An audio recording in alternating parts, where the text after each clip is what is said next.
ഈ സദ്യൻ്റെ മറ്റൊരു പ്രത്യേകത ഉണ്ട്. എന്താണെന്ന് വെച്ച് കഴിഞ്ഞാൽ നമ്മൾ പച്ചക്കറി കഴിക്കാത്ത കുട്ടികളാണെങ്കിൽ തീർച്ചയായിട്ടും ഏതെങ്കിലും ഒരു വിഭവം ഒന്ന് ടെസ്റ്റ് ചെയ്ത് നോക്കും എന്തായാലും.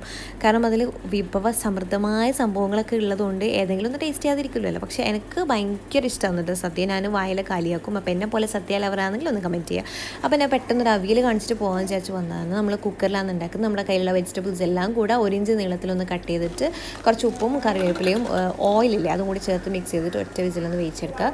അപ്പോൾ വെന്ത ശേഷം കുക്കറിൽ സ്ഥലയിലെന്ന് തോന്നിയപ്പോൾ ഞാൻ മറ്റൊരു കടായിലേക്ക് മാറ്റിയിട്ടുണ്ട് നമ്മളെ വെന്ത കുട്ടന്മാരെ. ഇനി നമ്മൾ കുറച്ച് തേങ്ങ അരപ്പ് റെഡിയാക്കണം. അതിന് തേങ്ങയും ചെറിയ ഉള്ളിയും വെളുത്തുള്ളിയും പച്ചമുളകും ജീരകവും കൂടെ ഒന്ന് ഒതുക്കിയെടുക്കുക. അങ്ങനെ നമ്മൾ വെന്ത കഷ്ണങ്ങളിലേക്ക് മിക്സ് ചെയ്തിട്ട് ഒരു 5 മിനിറ്റ് അടച്ചു വെക്കുക. ആവിയൊക്കെ വന്നതിനാൽ ഓഫാക്കുക. ഇതിലേക്ക് നമ്മൾ പുളിയിലുള്ള തൈരോ പുളിയില്ലാത്ത തൈരോ ഒന്ന് ചേർത്തിട്ട് മിക്സ് ചെയ്തെടുക്കുക, അടച്ചു വെക്കുക. വേണമെങ്കിൽ കുറച്ച് കറിവേപ്പിലൊക്കെ മീതെ ഒഴിച്ചു കൊടുക്കാം.